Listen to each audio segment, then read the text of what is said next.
आप मुझे ऐसे क्यों देख रहे हैं? जैसे कि आपने कोई भूत देख लिया हो। क्योंकि अब यहाँ कोई नहीं आता।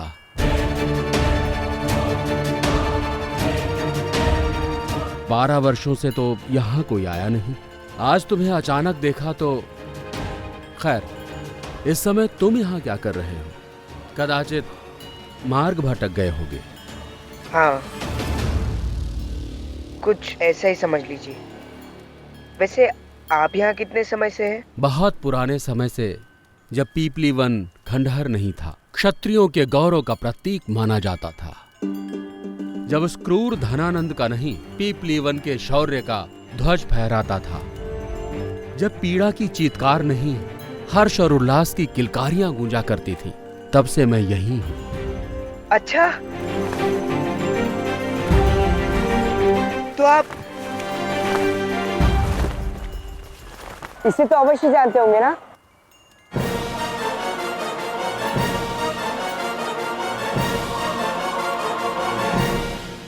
ये हमारे पीपली वन के स्वर्गीय महाराज चंद्रवर्धन हैं। ये हमारे पीपली वन की महारानी मूरा।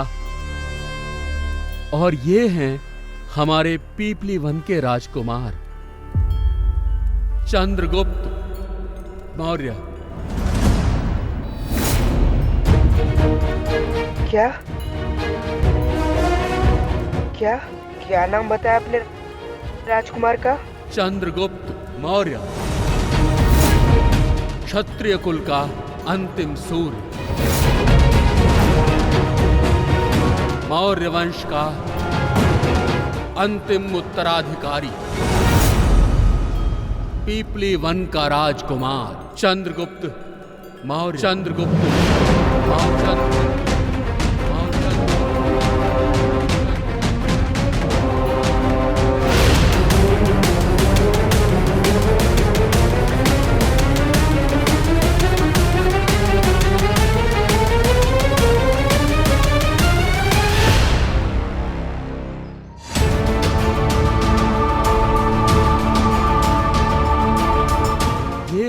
क्षत्रिय कुल का अंतिम सूर्य, मौर्य वंश का अंतिम उत्तराधिकारी, पीपली वन का राजकुमार चंद्रगुप्त मौर्य।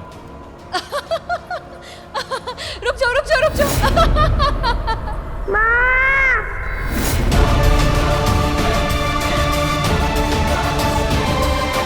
पीपली वन के राजा का कवच और तलवार है ये। सम्राट के सामने स्वर ऊंचा किया था उसने।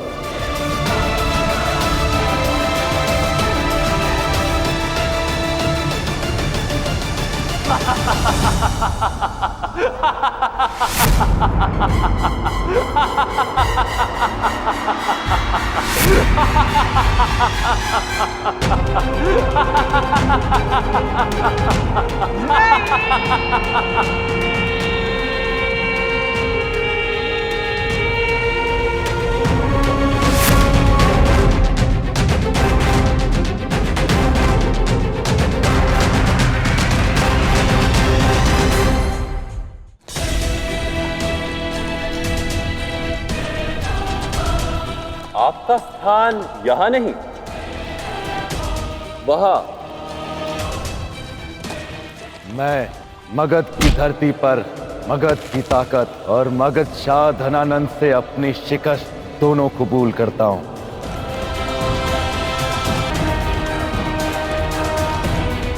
पानी।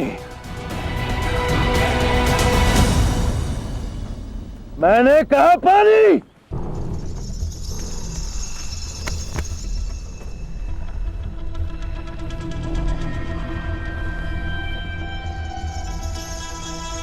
देखा तुमने क्या हुआ यहां भी? मैसेडोनिया के शाह सेल्यूकस को एक आम सिपाही को पुकारना पड़ा, 2 बार, वो भी पानी के लिए। मैं अभी इसका सर कलम कर देता हूं हुजूर। किस किस का सर कलम करोगे निकनौर?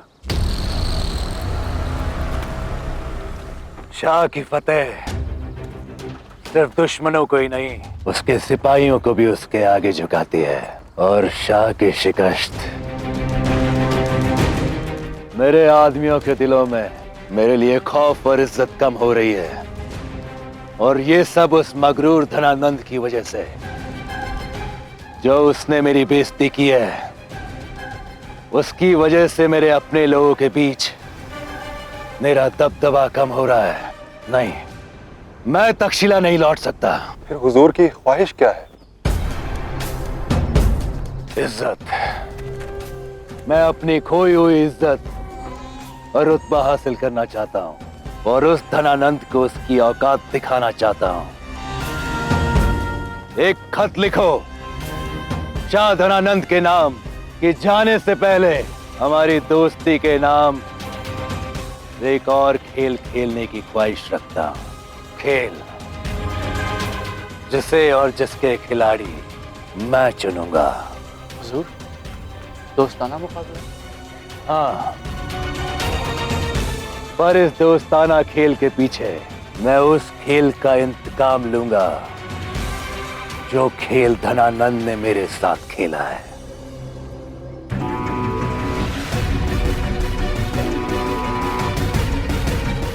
ये तुम सदैव मुझे ऐसे क्यों डांटती रहती हो, जैसे कि तुम मेरी माँ हो? काश तुम्हारी माँ होती मैं, तो निश्चित रूप से इससे अधिक अच्छे संस्कार देती जो तुम्हारी माँ ने नहीं दिए। मैं एक शतरानी हूँ, पीपलीवान की रानी। तुम पीपलीवान के राजकुमार नहीं हो। संसार में मैं कदाचित वो अकेला व्यक्ति हूं जो तुम्हें तुम्हारी मां से मिलवा सकता है।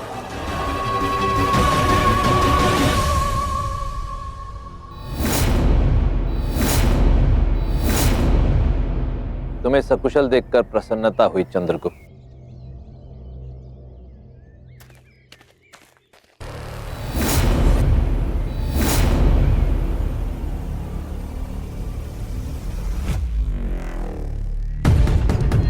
सब कुछ जानते थे ना आप? वो मूरा जिस धनानंद ने उसे वर्षों से दासी बनाकर उस पर अनेकों यातनाएं बरसाई,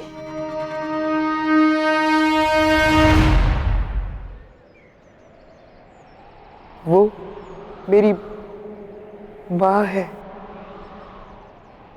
पीपलीवन की महारानी है।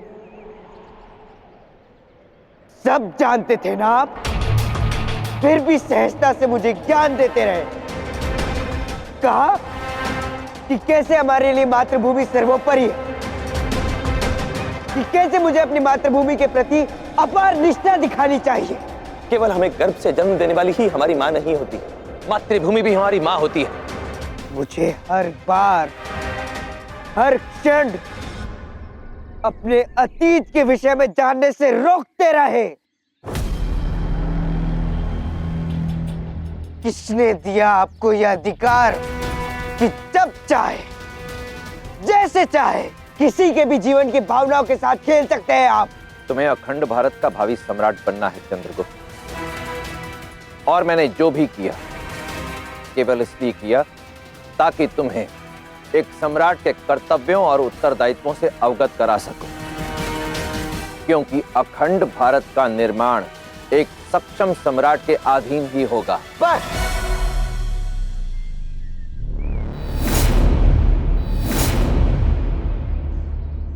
बहुत हो गया अखंड भारत का ज्ञान, अब और नहीं। कितनी बार बताऊं कि मुझे आपके स्वप्न में कोई रुचि नहीं है और ना ही मुझे भावी सम्राट बनना है, और आपको भी कोई रुचि नहीं है मातृभूमि में नहीं, और ना ही मेरे भावी सम्राट बनने में। आपको रुचि है तो केवल अपने चोटिल अहंकार के उपचार में। इस स्वप्न के नाम पर आप सम्राट धनानंद से अपनी शत्रुता निभा रहे हैं ना, इसलिए बंद कीजिए ये ढोंग, ये अखंड भारत का पाखंड। चंद्रगुप्त,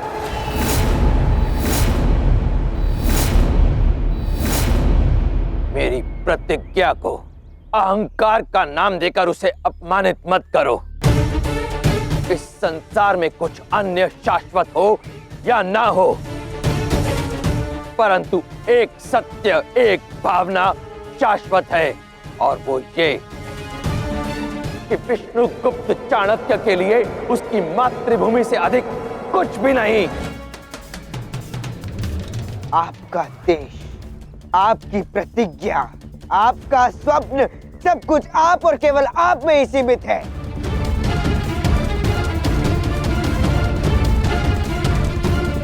स्वयं से उठकर किसी और के विषय में सोचने विचारने के योग्य ही नहीं है आप। स्वयं के अलावा कभी किसी और के भावनाओं की चिंता की है आपने?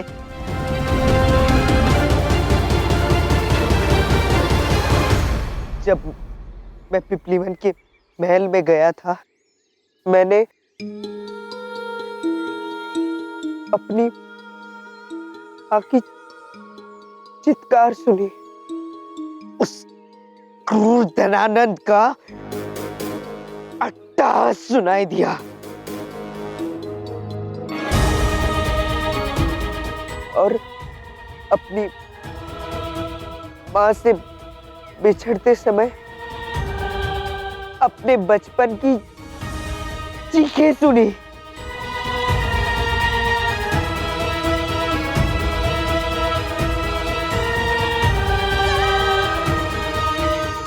और इन सब से मुझे कितनी पीड़ा हुई, इसका अनुमान भी नहीं लगा सकते आप, क्योंकि आपकी दृष्टि में किसी और की भावनाओं का मोल ही नहीं है। पीपलीवन जाकर तुम्हें अपनी मां की, स्वयं अपने बचपन की चीखें सुनाई थी, परंतु क्या तुम्हें उन असंख्य सैनिकों का आर्तनाद सुनाई नहीं दिया जिन्होंने पीपलीवन की रक्षा हेतु, उसके मान के लिए अपने प्राणों की आहुति दे दी? उन असहाय बालकों का, उन असहाय स्त्रियों का, उस असहाय प्रजा का रुदन सुनाई नहीं दिया तुम्हें, जिनके प्राण उस नृशंस क्रूर धनानंद ने लिए? क्या तुम्हें उस मातृभूमि की चीख सुनाई दी? वो मातृभूमि जो चीख चीख कर करुण स्वर में यह पुकार रही है कि उसे धनानंद के नृशंस शासन से मुक्ति चाहिए। नहीं, क्योंकि मुझे मातृभूमि से कोई लेना देना ही नहीं।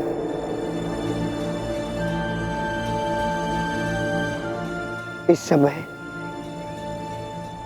मैं केवल और केवल अपनी मां से मिलना चाहता हूं और उससे पूछना चाहता हूं कि वो क्यों इतने समय तक मुझसे झूठ बोलती रही। इसलिए चाहिए और अपने ज्ञान की गंगा कहीं और बहाइए। चंद्रगुप्त, तुम्हारी मां इस समय जिस महल में है वो मगधपति धनानंद का है। वो धनानंद जो ये बात भली भांति जानता है कि पीपलीवन जाने के मानचित्र की चोरी तुमने ही की थी। अब जो भी करना है सोच विचार कर ही करना होगा, परंतु तुम अभी उस स्थिति में नहीं हो क्योंकि तुम क्रोधित हो, उचित अनुचित का अंतर नहीं जान पा रहे। इसलिए जब तक तुम अपने क्रोध पर नियंत्रण नहीं पा लेते, तुम कहीं नहीं जाओगे।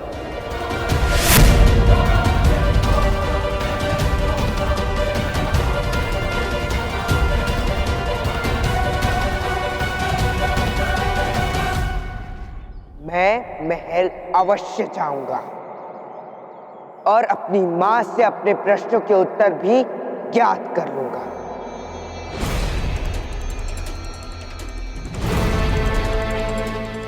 एक बात मैं आपको स्पष्ट कर दूं आचार्य, मैं आपको आचार्य कहता हूं, मानता नहीं, इसलिए मुझ पर अपना अधिकार मत जमाइए।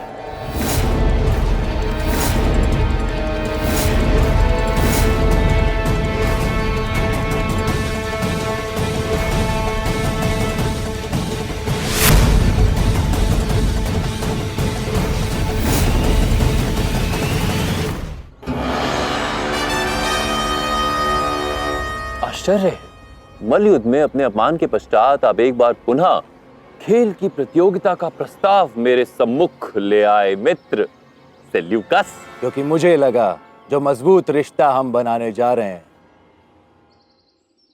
जाते जाते उसकी याद हमारे जहन में खुशनुमा हो, ताकि ये हसीन सपना हमारी यादों में बरकरार रहे हमेशा हमेशा के लिए। और खेल से ज्यादा यादगार क्या हो सकता है? मुझे विश्वास है कि आपको यह खेल मनोरंजन देगा। अब इस खेल के नियम महामात्य हमें बताएंगे। खेल के नियम कुछ इस प्रकार है। 2 दल हैं, एक और है मैसेडोनिया और दूसरी ओर मगध। प्रत्येक दल का प्रतिनिधि दूसरे दल के क्षेत्र में यानी पाले में जाकर खिलाड़ियों को स्पर्श करेगा, और जो खिलाड़ी सुरक्षित अपने दल में आएगा उसे उतने ही अंक मिलेंगे जितने खिलाड़ियों को उसने स्पर्श किया, और स्पर्श किए हुए खिलाड़ी दल से बाहर हो जाएंगे। परंतु स्मरण रहे, जो खिलाड़ी विपक्षी दल के खिलाड़ी के पकड़ में आएगा उसे खेल से बाहर कर दिया जाएगा, और जो खिलाड़ी अंत तक टिका रहेगा वही कहलाएगा इस खेल का विजेता। खेल आरंभ हो।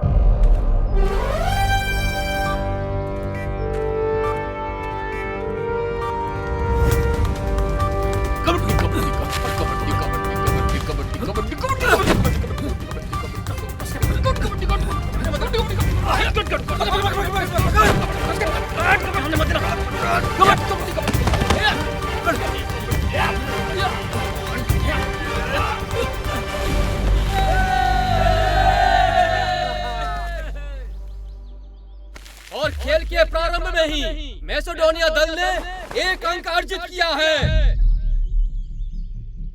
इत्मीनान रखिए शाह, ये तो महज एक खेल है, लुत्फ उठाइए। अवश्य।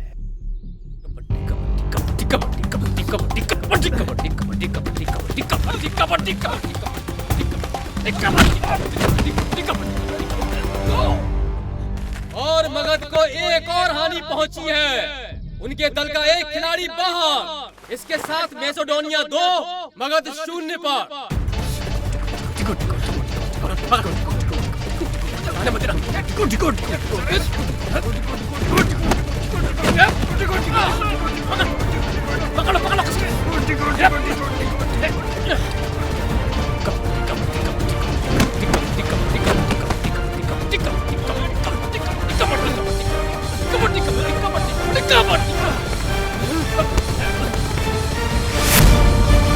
और अंक तालिका स्पष्ट रूप से मैसेडोनिया दल की ओर झुक रही है। 5-0 से मगध पीछे है। महामात्य, क्या हो रहा है ये? हमारा दल हार क्यों रहा है? क्षमा चाहता हूं महामहिम, परंतु मैंने मगध के सर्वश्रेष्ठ खिलाड़ी चुने थे। ऐसा लग रहा है कि मैसेडोनिया के खिलाड़ी अधिक कुशल हैं। और अब मगध का अंतिम खिलाड़ी मैसेडोनिया के दल का सामना करेगा। महामात्य, ये कुपोषित बालक कहां से आ गया?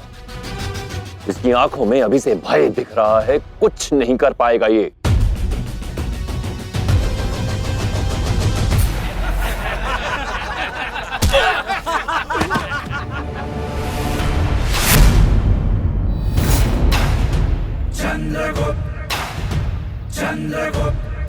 असंभव, ये जीवित कैसे है?